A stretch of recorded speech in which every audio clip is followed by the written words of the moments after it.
Under the cover of night, a Grad multiple-launched rocket system battery of the 35th Army, operating with the Vostok Group of Forces, opened fire on detected Ukrainian temporary deployment areas near Gulyapol in the Zaporozhye region. The darkness was suddenly broken by the sharp streaks of rocket launches, each volley cutting through the night sky before crashing down on the positions below.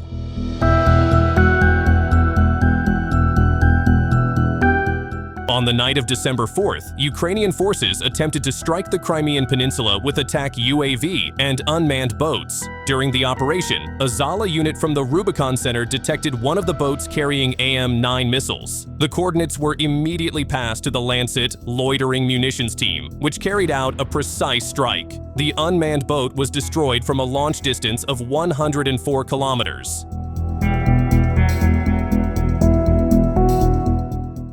An M-70 howitzer crew of the Southern Separate Motorized Rifle Brigade delivered a precise strike on an enemy UAV control point, wiping out the facility and disrupting Ukrainian drone operations in the area.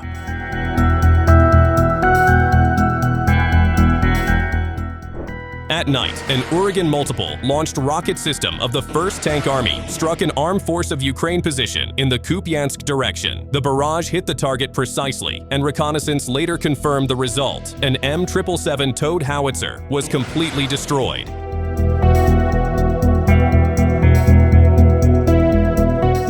Russian artillery struck Ukrainian sniper nest in Konstantinovka with Krasnopol guided shells, delivering precise hits that wiped out the concealed positions and cleared the area for advancing units.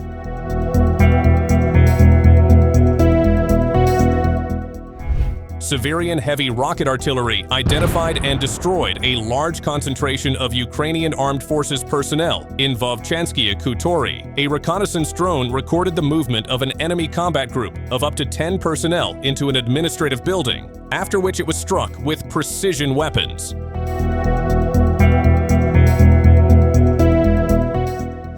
Near Verkhny Saltov, Kharkov, an aerial reconnaissance unit from the Northern Group of Forces detected a 155mm 2S-22 Bohdana self-propelled artillery system on a Tatra T-158 8x8 chassis, complete with a 112 L4 ballistic radar. Once the coordinates were confirmed, a precision operation was carried out to disable the platform, preventing any further potential threats in the sector.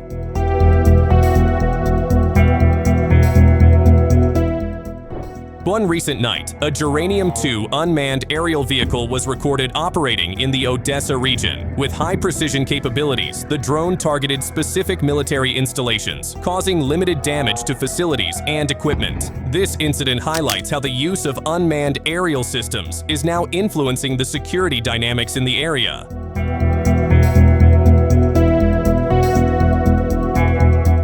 The Russian Air Force dropped FAB bombs on Ukrainian positions in Vilicha, Kharkov, unleashing powerful blasts that tore through the defended area and sent plumes of smoke rising over the settlement.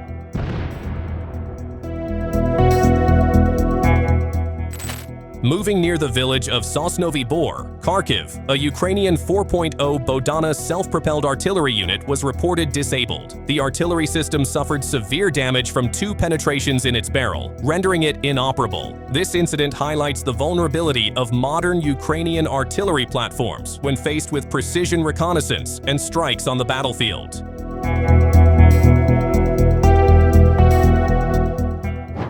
In the direction of Konstantinovka, the 103rd Regiment continued ground operations with the support of precision strikes. Enemy positions and vehicles were identified through aerial reconnaissance and then targeted using attack drones, FPV systems, and artillery.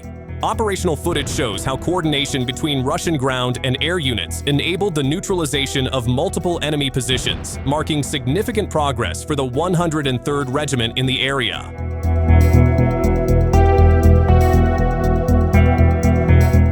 In the Donbass region, the Rubicon FPV unit once again recorded a series of significant interdictions. Reconnaissance footage showed how various types of military platforms, from M13 and APC to AFV and Grad rocket launcher systems, were clearly identified from the air. At several operational points, large unmanned aerial systems, such as those known as Baba Yaga, were also prioritized targets, indicating an increase in electronic warfare and air defense activity in the area. Additionally, FPV drones successfully located a number of critical devices: communication antennas, electronic warfare systems, patch antennas, and various transmission nodes that form the backbone of tactical communications. Defensive positions, personnel assembly points, and logistical facilities such as fuel storage sites were captured on reconnaissance video, illustrating how modern battlefields are now heavily shaped by aerial sensor dominance and precision strikes.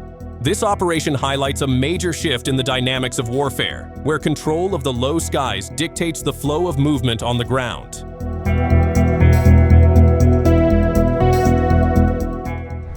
As part of ongoing efforts to cripple Ukrainian logistics, Russian forces are targeting and destroying transport in the city of Lyman. Each strike further strains the enemy's supply routes, tightening pressure on their frontline units.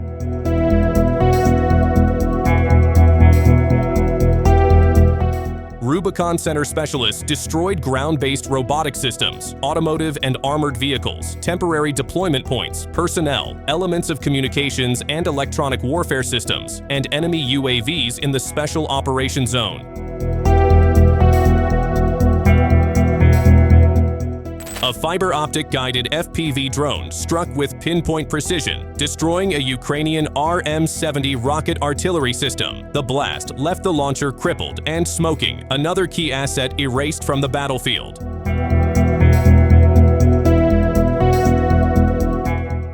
A Ukrainian armored personnel carrier was captured in aerial reconnaissance footage as its defense system failed to respond in time. The video highlights how brief the reaction window to drones is, only a matter of seconds, and how any delay can leave a vehicle or unit highly vulnerable in modern combat situations.